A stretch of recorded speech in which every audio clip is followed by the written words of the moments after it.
Olá a todos, o meu nome é Ricardo Moutinho Guilherme, sou médico, dedico-me à área da medicina estética e estou hoje aqui para falar um bocadinho neste curto webinar, neste curso de apresentação sobre os segredos para o sucesso em medicina estética, um bocadinho falar sobre alguns truques e dicas da minha experiência clínica nesta área. Aproveito também desde já para agradecer à APNA, que representa a Mira em Portugal, por este convite para estar aqui a expor algumas das minhas ideias e de resto fiquem com alguma das vias para me contactar também para se surgir eventualmente alguma dúvida no futuro sobre alguma questão que aqui for levantada. Um bocadinho para me apresentar, eu sou médico, estudei Medicina na Universidade Europeia em Madrid, fiz um intercâmbio internacional, uma estáncia internacional durante um ano em São Paulo, na Universidade AMIM Morumbi, onde um bocadinho também desenvolvi esta paixão pela área da medicina estética e fiz também a pós-graduação, sou médico de família, trabalho em Sintra como médico de família, maioritariamente em Cascais na medicina estética, mas também na área do Porto. E portanto agradecer mais uma vez à PNA pelo convite de estar presente e ser professor neste mestrado em Medicina Estética, Nutrição e Anti-Envelhecimento, o qual atesto da sua qualidade, os professores que aí lecionam e da forte componente prática que esta pós-graduação providencia aos alunos, que é o grande diferencial, na minha opinião, que distingue esta pós-graduação das restantes pós-graduações, pelo forte componente, pela forte aposta na parte prática. Portanto, qualquer um dos alunos também pode atestar isso e é um dos grandes diferenciais. Portanto, eu vou começar um bocadinho por falar sobre os segredos para o sucesso, o que não distingue esta área de nenhuma outra, porque o importante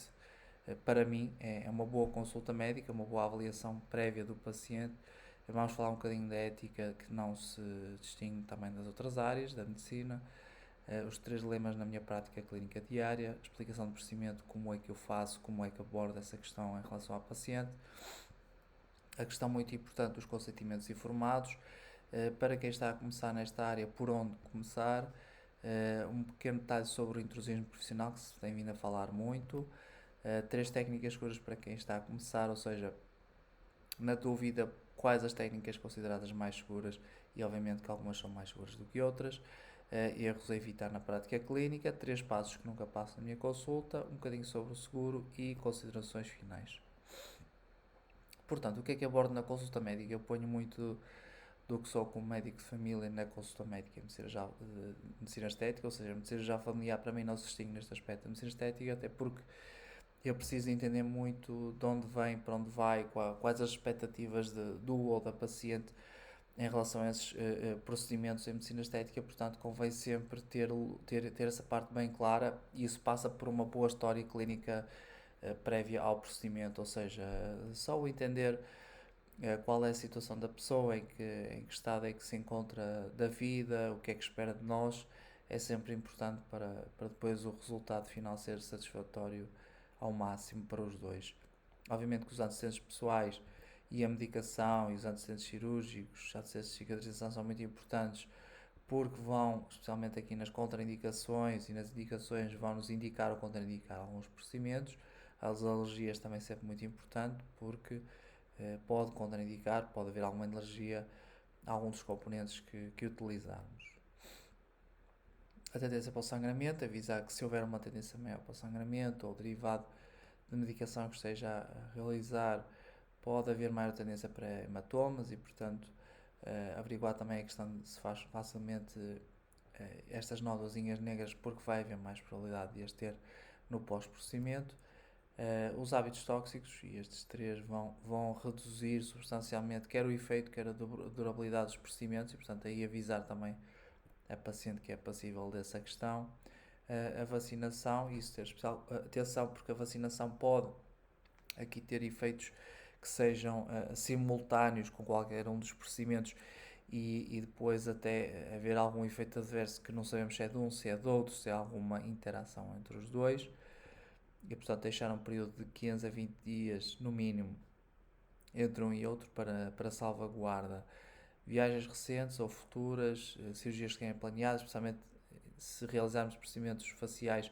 se for realizar intervenções dentárias, é muito importante evitar, porque poderá também de alguma maneira interferir e, portanto, contraindica nesse momento o procedimento. A exposição solar, obviamente, também é um grande agressor da pele. Reatividade cutânea, as rotinas dermocosméticas também são sempre bons momentos para aconselhar da melhor maneira ao observarmos o paciente pela primeira vez. Depois, falando um pouquinho da ética, e todos nós sabemos os 4 princípios éticos que regulam a medicina, a beneficência de fazer o bem, não fazer o mal, a não maleficência, a autonomia do paciente e também do médico, e a justiça entre os pacientes. Eu levo substancialmente e principalmente a sério a não maleficência, ou seja, o princípio do primo non nocere,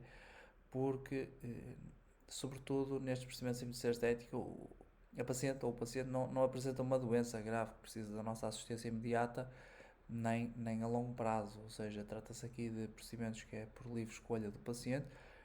que, bom, se não os realizar, provavelmente não terá consequências demasiado importantes para a sua saúde, mas não desvalorizando nunca a questão da autoestima e da imagem, que são muito importantes no mundo em que vivemos. Agora, levar muito a sério esse princípio da não maleficência, porque há certos riscos implicados nestes procedimentos em medicina estética que é preciso pesar bem se realmente valem a pena para não estar a causar um grande dano nem deixar sequelas ao paciente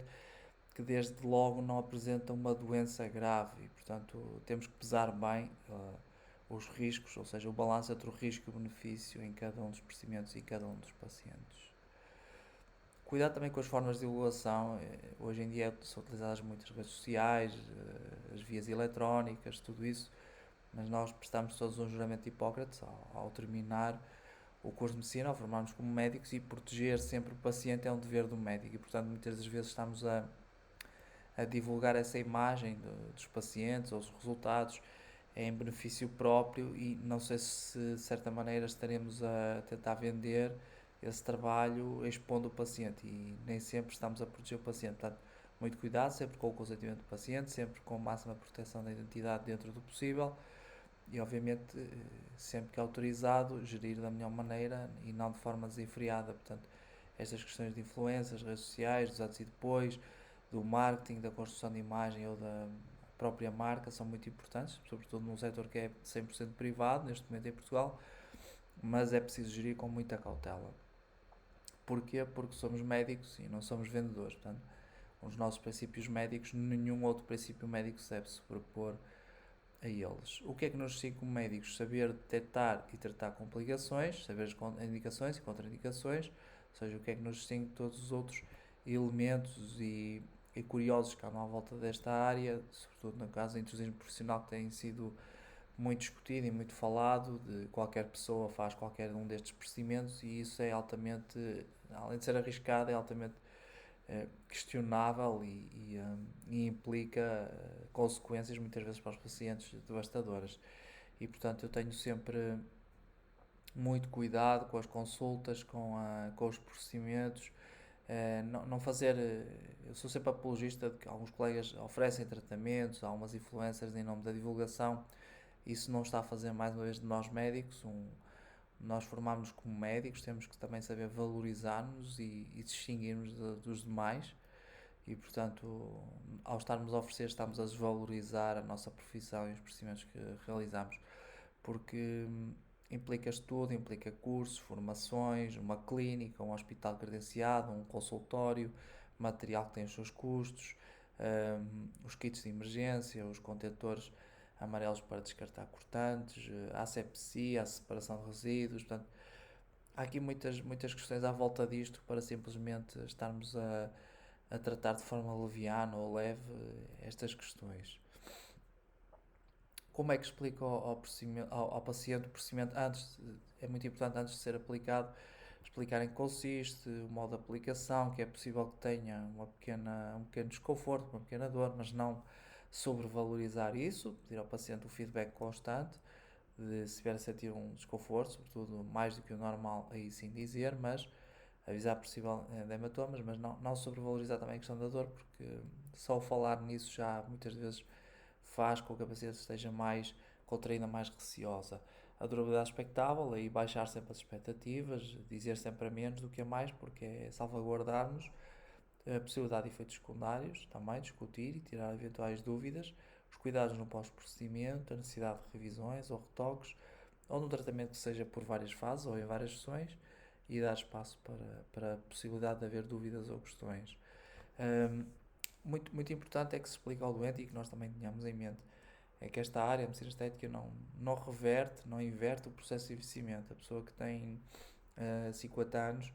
se vier à nossa procura e quiser ficar como quando tinha 20 anos, é uma contraindicação, é um red flag, porque não vai ser possível. À luz da ciência atual, mesmo com grandes cirurgias, se tentarmos fazer esse procedimento dessa maneira, não vai ter um bom resultado, nem um resultado satisfatório, porque nunca vamos chegar a esse resultado, está bem? Portanto, não prometer milagres, gerir expectativas é o grande desafio desta área da medicina estética. Ajudar, nós o que fazemos com esta área é ajudar a mitigar, a atenuar os sinais de envelhecimento associados ao envelhecimento, tais como pequenas rugas, ou a flacidez, ou a ptose, a perda de colagênio, de elastina ou de ácido hialurónico, minimizar as olheiras, as hiperpigmentações, a questão do fotoenvelhecimento, a qualidade da pele, dos sulcos, estrias, solitos, ou seja, nós o que fazemos é mitigar estes sinais que estão associados ao envelhecimento e não reverter o envelhecimento, muito importante. Depois, obrigatório consentimento informado para todo e qualquer procedimento, tá bem? Nem que seja um procedimento muito seguro, extremamente seguro, é sempre muito importante porque basta um risco de um pequeno hematoma para haver a necessidade da assinatura de um consentimento informado, até porque lá explica tudo, a possibilidade de efeitos adversos, o que é que está, o que é o procedimento, o que é que está a concordar, o que é que cada um está a meter-se, por assim dizer, porque depois não o tendo é um problema muito grande. E portanto, 3 passos que nunca devem passar, na minha opinião, que já falei: consulta médica, não passem nunca, uma boa avaliação, um consentimento informado por escrito e um bom registro fotográfico do antes e depois, porque depois eu disse que não disse, o olho humano é muito traiçoeiro, depois eu já tinha aquilo ali, eu não tinha, ou fez efeito, ou não fez, é um bocado depois acreditar na palavra de cada um, e se não tivermos esse registro fotográfico fica muito complicado depois de haver essa prova. Muitas vezes perguntam-me por onde começar, quais as técnicas mais seguras em que podemos apostar no início da nossa prática clínica.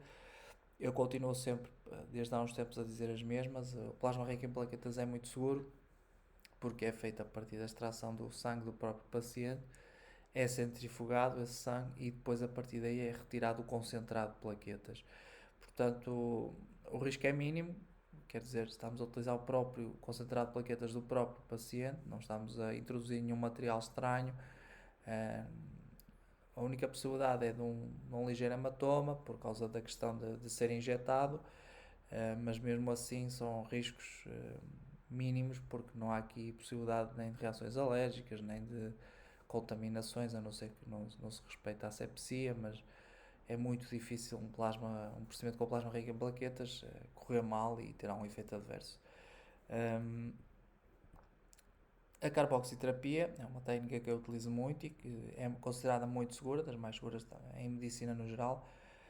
É resumidamente a injeção de gás carbónico num tecido subcutâneo. O gás carbónico o que faz e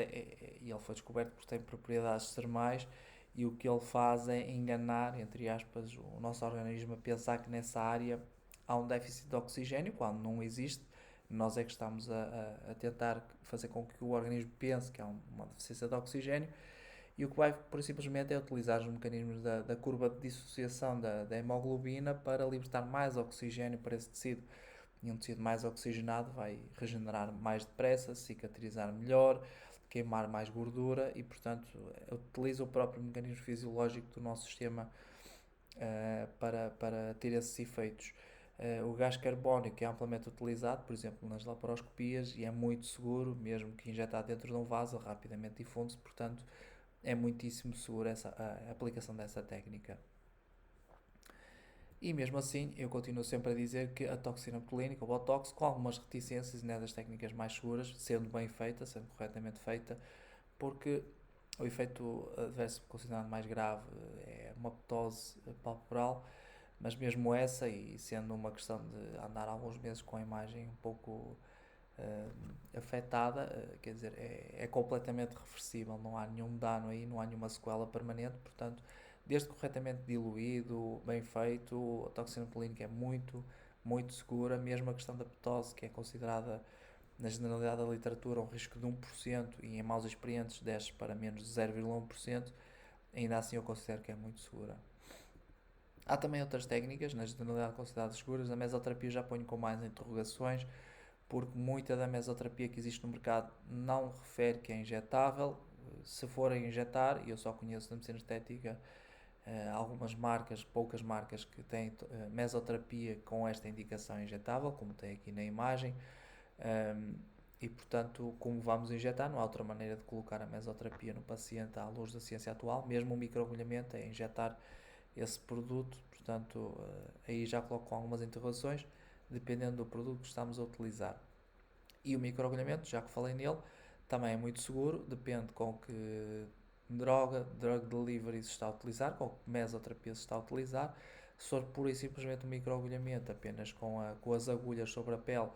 o mecânico é mais, digamos, é mais confortável e é menos arriscado do que o manual, digamos assim, o automático é mais seguro do que o manual depende sempre muito do utilizador. O mecânico são as canetas de microagulhamento, é bastante tolerável pelos pacientes e tem efeitos muito bons, muito notórios e é muito seguro também. O único risco que vai haver é alguma marquinha que possa deixar, algum hematoma, se corretamente bem feito, mais uma vez, não tem que ser uma técnica por demasia insegura. Ter atenção depois aos injetáveis, quando falamos já de ácido hialurónico, de bioestimuladores, de questões de injetáveis já mais consistentes, aí sim, aí convém conhecer bem os produtos, garantir a asepsia, a experiência nessa técnica e nunca abdicar da qualidade e segurança em função do preço, ou seja, compressas, agulhas, álcool, seringas, luvas, a qualidade dos produtos, nunca ninguém ficou extremamente rico a poupar nessas coisas e arrisca-se demasiado às vezes para poupar em coisas tão pequeninas como essas. Depois outras considerações, há um estudo muito interessante que diz que 50% das pacientes encontram-se já numa faixa etária entre os 35 e os 50 anos e quase um 25% já se encontra na faixa etária entre os 19 e os 35 anos. Portanto, as faixas etárias têm vindo cada vez a baixar mais, provavelmente fruto sinais dos tempos, as redes sociais, o acesso à informação tem vindo cada vez mais fácil e, portanto, com um maior acesso e mais rápido e mais informação, obviamente que as pacientes mais informadas sobre isto têm mais vontade de o fazer. Os procedimentos têm-se voltado mais para a fase preventiva do que curativa e as mulheres continuam mesmo assim a representar um 85% dos pacientes, apesar de que o sexo masculino tem vindo a aumentar nesta área. E, portanto, o que é que esperam os pacientes hoje em dia? Um tratamento minimamente invasivo ou preventivo, que possam ir para casa e retomar a rotina no próprio dia, na própria hora. Têm uma expectativa já bastante clara, porque já viram muitos antes e depois, se bem que alguns nas redes sociais são muito trabalhados, com filtros ou o que for, com programas, portanto, cuidado com isso. Mas também estão mais abertos a novos produtos, a novos tratamentos e, portanto, estão já mais informados sobre o que há no mercado. Já têm uma imagem bem clara do resultado que desejam, mas sobretudo querem parecer felizes, naturais, relaxadas, mas o mais importante é que, na minha opinião, os injetáveis não devem ser detectáveis, ou seja, obviamente que a paciente tem que ver algum resultado, mas quando se nota em demasia em alguma pessoa que já fez alguns processos em medicina estética, para mim já não está a ser a imagem da medicina estética. A imagem da medicina estética é mitigar os sinais de envelhecimento, atenuar e não a pessoa fazer-se notar por fazer procedimentos em medicina estética. É uma visão muito pessoal, mas eu continuo a defendê-la. Os tratamentos devem ser sempre individualizados, obviamente, cada paciente é uma paciente. Cuidado com o chapa 3 de generalizar, fazer sempre da mesma maneira toda e qualquer paciente que entre pelo consultório adentro. Cuidado com as novidades, quando há muitas novidades que prometem muitas coisas. Eu gosto de utilizar produtos e equipamentos que já tenham muito tempo no mercado, que já estejam muito estudados, efeitos adversos, as indicações, porque quando há novidades não se conhece tudo, como sabemos em medicina. E a ecografia, os exossomas, novos bioestimuladores, polinucleotídeos, tem-se vindo a falar muito, com muita cautela, ao experimentá-los,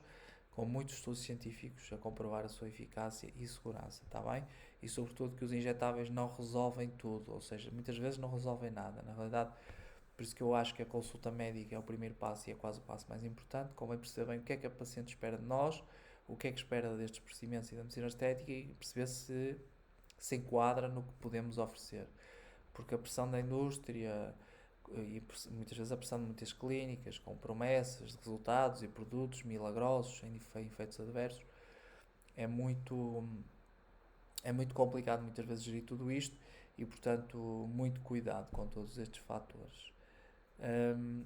Depois eu considero que há três pilares fundamentais nesta área: o rigor técnico, ou seja, como eu disse até agora, tudo. Consulta médica, consentimentos informados, fotografia, uma clínica certificada, material de qualidade e confiança, muito importante. Segundo pilar, a formação constante, estar sempre à procura, não acharmos que sabemos tudo, acharmos que damos sempre um passo atrás, revermos se estamos a fazer tudo bem. Workshops, cursos, congressos, leitura de artigos, muito importante, como qualquer área de medicina, tempo de estudo, são muito importantes. E a procura pela excelência, o ter uma equipa competente é uma sorte, vai-se trabalhando para isso. Gostar do que se faz não é obrigatório, eu gosto muito, mas entendo que há pessoas que o consideram subjetivo e superficial. O ter brilho no que faz, o cunho pessoal e a experiência são o que distinguem o médico que vai um bocadinho mais além, do que o paciente sente mais segurança e sente-se mais à vontade para poder fazer uma consulta de retorno. Portanto, são três pilares muito importantes na prática clínica que regem, na essência, todas as áreas de medicina, não se distingue por aqui nenhuma, portanto, eu considero que se enquadra também a medicina estética.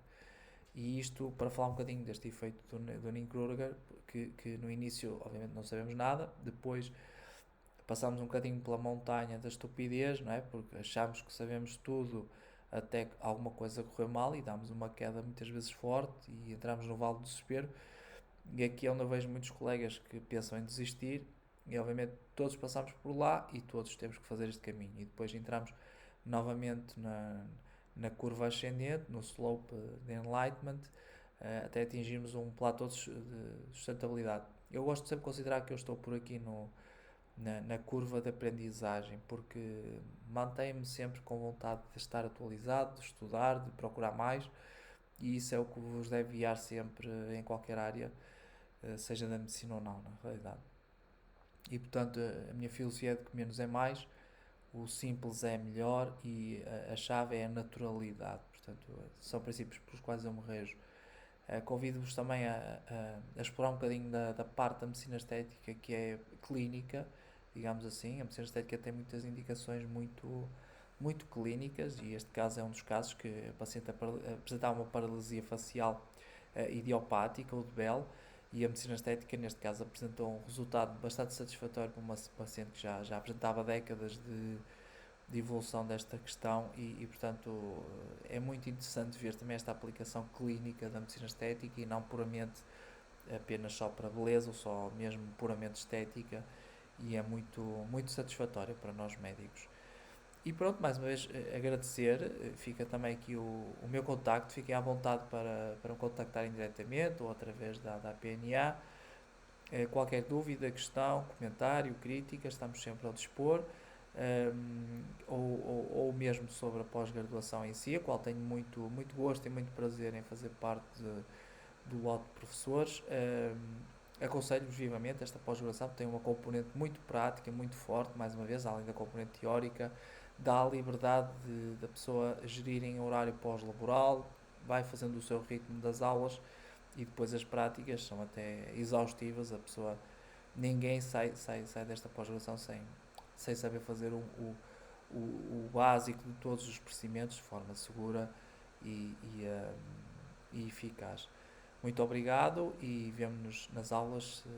se assim optarem.